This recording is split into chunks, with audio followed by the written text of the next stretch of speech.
Hi friends, welcome to Nisha's home cooking. അപ്പോൾ ഇന്നത്തെ നമ്മുടെ റെസിപ്പി ഉണ്ടല്ലോ, ഗോതമ്പ് ഹൽവയുടെ റെസിപ്പിയാണ്. വളരെ സോഫ്റ്റ് ആൻഡ് ടേസ്റ്റി ആയിട്ടുള്ള റെസിപ്പിയാണ്. അതുപോലെ നമുക്ക് എളുപ്പത്തിൽ ഉണ്ടാക്കിയെടുക്കുകയും ചെയ്യാം.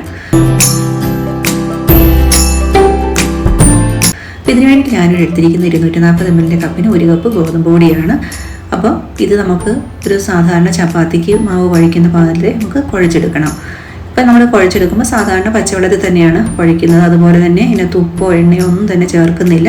അതുപോലെ ചപ്പാത്തി കുഴയ്ക്കുന്ന അത്രയും സോഫ്റ്റായിട്ടൊന്നും കുഴച്ചെടുക്കേണ്ട ആവശ്യമില്ല. വെറുതെ ഒന്ന് കുഴച്ചെടുത്താൽ മതി. നമുക്കിങ്ങനെ കുഴച്ചെടുത്തതിന് ശേഷം നമുക്കിതിനെ ഒന്ന് കുറച്ച് നേരം സോക്ക് ചെയ്ത് വെക്കണം. അതിന് വേണ്ടിയിട്ടാണ് ഇങ്ങനെ ചെയ്യുന്നത്. അപ്പോൾ അതിങ്ങനെ കുഴച്ചെടുത്തിട്ടുണ്ട്. ഇനി നമുക്കിതിനകത്തോട്ട് നേരത്തെ അളന്ന അതേ മെഷർമെൻറ്റ് കപ്പിന് ഒരു 4 കപ്പ് വെള്ളമാണ് ഞാൻ ഒഴിച്ചു കൊടുക്കുന്നത്. അത് കഴിഞ്ഞിട്ട് നമുക്കിതിനെ ഒരു കുറച്ച് നേരം സോക്ക് ചെയ്യാൻ വെക്കണം. ഞാനിപ്പോൾ ഒരു 3 മണിക്കൂറാണ് ഇവിടെ സോക്ക് ചെയ്യാൻ വെക്കുന്നത്. 3 മണിക്കൂർ 2 മണിക്കൂറൊക്കെ വെച്ചാൽ മതി. എന്നാലും നല്ലപോലെ നമുക്ക് സോഫ്റ്റായിട്ട് കിട്ടണം. അപ്പോൾ നമ്മൾ സോക്ക് ചെയ്യാൻ വെച്ചിട്ട് ഇപ്പോൾ എടുത്തിട്ടുണ്ട്. ഇനി നമുക്കിതിനെ ഒന്ന് പിഴിഞ്ഞെടുക്കണം. കാരണം നമുക്കിതിൻ്റെ പാലെടുക്കണം. ആ പാല് മാത്രമാണ് നമുക്ക് ഇനി അലുവ ഉണ്ടാക്കാനായിട്ട് ഉപയോഗിക്കേണ്ടത്. ഒരു 2-3 മിനിറ്റൊക്കെ ഇങ്ങനെ തിരുമ്മി കഴിയുമ്പോഴത്തേക്കും ഇതിനകത്തുനിന്ന് മാക്സിമം പാലിറങ്ങി വരും. അത് കഴിഞ്ഞ് നമുക്കിതിനെ ഒന്ന് ഇപ്പോൾ എടുത്തിട്ടുണ്ട്. ഇനി നമുക്കൊരു അരിപ്പയിലോട്ട് അരിച്ചെടുക്കാം. അപ്പം ഞാനിവിടെ ജ്യൂസ് അരിക്കുന്ന അരിപ്പ വലിയ തുളയുള്ള അരിപ്പയിലാണ് ആദ്യം അരിച്ചേക്കുന്നത്. അപ്പോൾ ഇത്രയും വേസ്റ്റ് വന്നിട്ടുണ്ട്. ഇനി ആ വേസ്റ്റ് നമുക്ക് ആവശ്യമില്ല. നമുക്ക് ഈ പാല് മാത്രമേ എടുക്കുന്നുള്ളൂ. വേസ്റ്റ് നമുക്ക് കളയാം.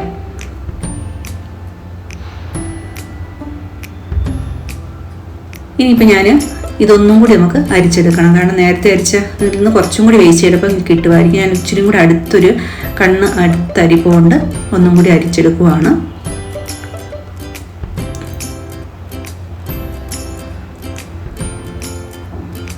അപ്പോൾ ഇവിടെ അരിക്കുമ്പോൾ കുറച്ചും കൂടി ഇതിനകത്ത് കണ്ടോ ഇതുപോലെ വേസ്റ്റ് വരുന്നുണ്ട്. അപ്പോൾ അത് നമുക്ക് ആവശ്യമില്ല, നമുക്ക് കളയാം. അപ്പം നമുക്ക് 2 പ്രാവശ്യം അരിച്ച് ഇപ്പം നല്ലപോലെ കറക്റ്റായിട്ടുള്ള എടുത്തിട്ടുണ്ട്. ഇനി നമുക്കിനി അടുത്ത സ്റ്റെപ്പ് എന്ന് പറയുന്നത് ഇതിന് കുറച്ച് നേരം ഒന്ന് ഊറാൻ വെക്കണം. കാരണം കുറേ വെള്ളം നമ്മളിപ്പോൾ 4 കപ്പ് ഒഴിച്ചുകൊണ്ട് വെള്ളമുണ്ട് കൂടുതൽ. ആ വെള്ളം കുറച്ച് നമുക്കൊന്ന് ഊറ്റിക്കളയാൻ വേണ്ടിയിട്ട് നമുക്കതിനെ ഒന്ന് ഊറാൻ വെക്കാം. ഇതേ കണ്ടോ, കുറച്ച് നേരം വെച്ച് കഴിഞ്ഞപ്പോഴത്തേക്കും പൊക്കത്തിൽ നല്ല വെള്ളത്തിന് തെളി വന്നിട്ടുണ്ട്. ഈ തെളി നമുക്ക് ഊറ്റിക്കളയാം. അല്ലെങ്കിൽ പിന്നെ നമ്മൾ കുറേ നേരം ഈ വെള്ളം വറ്റിക്കാനായിട്ട് നമുക്ക് ഇളക്കിക്കൊണ്ടിരിക്കണം. നമ്മൾ അതിൻ്റെ തെളിയെല്ലാം മാറ്റിയിട്ടുണ്ട്. കണ്ടോ, ഇപ്പോൾ നമുക്ക് ഈ തെളി മാറ്റിയതിന് ശേഷമുള്ള ഇത്ര മാത്രം നമുക്ക് റെസിഡ്യൂ കിട്ടിയിട്ടുണ്ട്. അത് നമുക്കാണ്. അതുകൊണ്ടാണ് നമ്മൾ ഹലുവ ഉണ്ടാക്കാൻ പോണത്. അപ്പോൾ നമ്മൾ ആദ്യം തന്നെ ഒരു ഹലുവ റെഡിയാകുമ്പോൾ മാറ്റി വെക്കാനായിട്ടൊരു ബൗളിനോട്ട് ചെയ്യാൻ കുറച്ച് ഗ്രീസ് ചെയ്ത് ബൗളോ അതുപോലെ തന്നെ കേക്ക് ടിന്നൊക്കെയോ എന്ത് വേണം ഉപയോഗിക്കാം കേട്ടോ. പ്ലേറ്റോ ഒക്കെയാണ് കുഴപ്പമില്ല. നമുക്ക് ഗ്രീസ് ചെയ്ത് വെച്ചിട്ടുണ്ട്. അതിനകത്തോട്ട് ഞാൻ ഇച്ചിരി റോസ്റ്റഡ് ബദാമാണ് ഇട്ട് കൊടുക്കുന്നത്. അപ്പോൾ നിങ്ങൾക്ക് ഇഷ്ടമുള്ള ഏത് ഡ്രൈ ഫ്രൂട്ട്സോ എന്ത് വേണമെങ്കിലും ഇടാം കേട്ടോ. പിന്നെ നമ്മൾ നേരത്തെ കിട്ടിയ റെസിഡ്യൂവിനെ ഒന്ന് നന്നായിട്ട് മിക്സ് ചെയ്യണം. കാരണം അത് അടിഞ്ഞിരിക്കുവാണല്ലോ, അതിനെ ഇളക്കിയെടുക്കണം. കണ്ടോ, ഇപ്പോൾ നല്ലപോലെ സ്പൂൺ വെച്ചിട്ടൊന്ന് ഇളക്കിയിട്ടുണ്ട്. ഇനി നമുക്കൊരു ചീനച്ചട്ടി വെച്ചിട്ട് അതിനകത്ത് ഞാനിപ്പോൾ 2 സ്പൂൺ നെയ്യാണ് ഒഴിച്ചു കൊടുക്കുന്നത്. നമ്മൾ തീയൊന്നും കത്തിച്ചിട്ടില്ല കേട്ടോ. ജസ്റ്റ് നെയ്യ് ഒഴിച്ച് അടുപ്പത്ത് ഇങ്ങനെ വെച്ചിട്ടേ ഉള്ളൂ. ഇനി നമ്മൾ നേരത്തെ എടുത്തിട്ടിരിക്കുന്ന മിക്സ് നമുക്ക് അതിനകത്തോട്ട് ഒഴിച്ചു കൊടുക്കാം. ഇനി ഇത് മിക്സ് ചെയ്തതിന് ശേഷം നമുക്ക് തീ കത്തിക്കാം. തീ കത്തിയതിന് ശേഷം മീഡിയം ഫ്ലെയിമിൽ അല്ലെങ്കിൽ ലോ ഫ്ലെയിമിൽ നിങ്ങളുടെ ഗ്യാസ് സ്റ്റൗവിൻ്റെ തീയുടെ അതുപോലെ വെച്ചിട്ട് ഒട്ടും തീ കൂടുതൽ വേണ്ട. കാരണം നമുക്ക് പെട്ടെന്ന് ഇനി വെന്ത് പോകരുത്. നമുക്കതിന് പതുക്കെ വേണം വേവിച്ചെടുക്കാനായിട്ട്.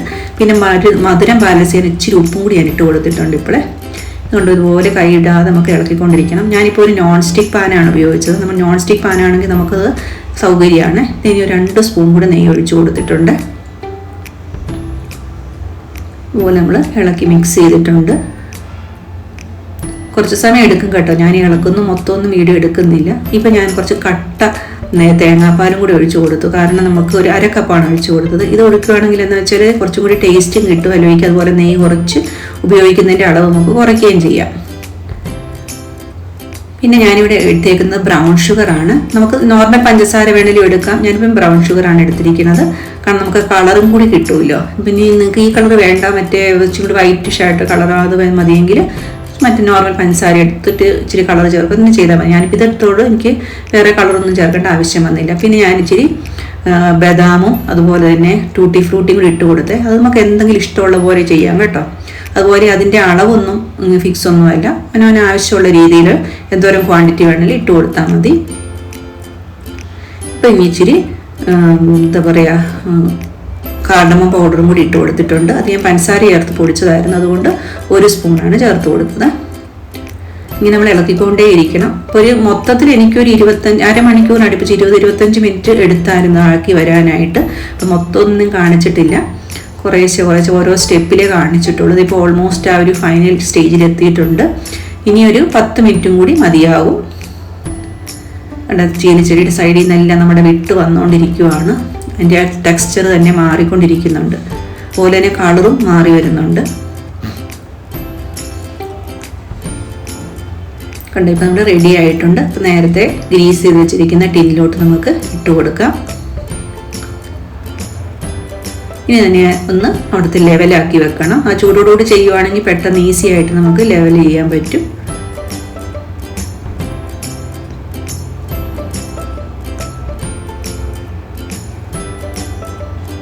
ഇതുകൊണ്ട് സ്പൂൺ കൂടി വെച്ചിട്ട് നല്ല കറക്റ്റായിട്ട് ലെവൽ ചെയ്ത് കൊടുത്തിട്ടുണ്ട്.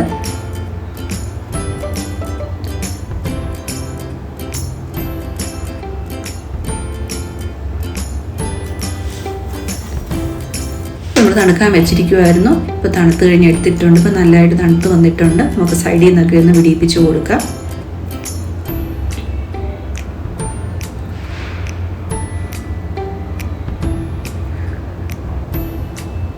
അപ്പോൾ നമ്മുടെ ഹൽവ കണ്ടോ റെഡി ആയിട്ട് വന്നിട്ടുണ്ട്. കണ്ടോ, നല്ല സോഫ്റ്റ് ടെക്സ്ചറാണ് വന്നിരിക്കുന്നത്. അത് കാണാനും നല്ല ഭംഗി, കളറൊക്കെ നന്നായിട്ട് വന്നിട്ടുണ്ട്. നമുക്കൊന്ന് മുറിച്ച് നോക്കാം. അത് കണ്ടോ, നമ്മുടെ ഹലുവ കണ്ടോ മുറിച്ചെടുത്തപ്പോഴത്തേക്കും കണ്ടോ നല്ല സോഫ്റ്റ് ആൻഡ് ടേസ്റ്റി ആയിട്ടുള്ളൊരു ഹലുവയാണ് കിട്ടിയിരിക്കുന്നത്.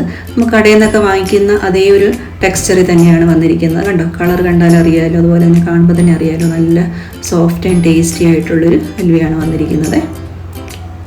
നമുക്ക് കടയിൽ നിന്നൊക്കെ വാങ്ങിക്കുന്ന അതേമാതിരി തന്നെയാണ് കിട്ടിയിരിക്കുന്നത്. വീട്ടിൽ നമുക്ക് എളുപ്പത്തിൽ ഉണ്ടാക്കിയെടുക്കുകയും ചെയ്യാം. കുട്ടികൾക്കൊക്കെ നല്ല ഇഷ്ടപ്പെടുകയും ചെയ്യും കേട്ടോ. അപ്പോൾ നിങ്ങൾക്ക് ആർക്ക് വേണ്ടി നമുക്ക് എളുപ്പത്തിൽ ഉണ്ടാക്കാവുന്നതേ ഉള്ളൂ. അപ്പോൾ വീഡിയോ ഇഷ്ടപ്പെട്ടു എന്ന് ഞാൻ വിചാരിക്കുന്നു. വീഡിയോ ഇഷ്ടപ്പെടുകയാണെങ്കിൽ വീഡിയോ ലൈക്ക് ചെയ്യുകയും അതുപോലെ എൻ്റെ ചാനൽ ഇഷ്ടപ്പെടുകയാണെങ്കിൽ ചാനൽ സബ്സ്ക്രൈബ് ചെയ്യുകയും ചെയ്യണേ. അപ്പം അത് തൊട്ടടുത്തുള്ള ഒരു ബെൽ ബട്ടൺ പ്രസ് ചെയ്യുകയാണെങ്കിൽ ഞാൻ പുതുതായിട്ട് ഇടുന്ന വീഡിയോസിൻ്റെയൊക്കെ നോട്ടിഫിക്കേഷൻസ് നിങ്ങൾക്ക് കിട്ടുന്നതായിരിക്കും. അപ്പോൾ thank you for watching. Next നല്ലൊരു വീഡിയോ ആയിട്ട് കാണുന്നവരെ എല്ലാവർക്കും ബൈ.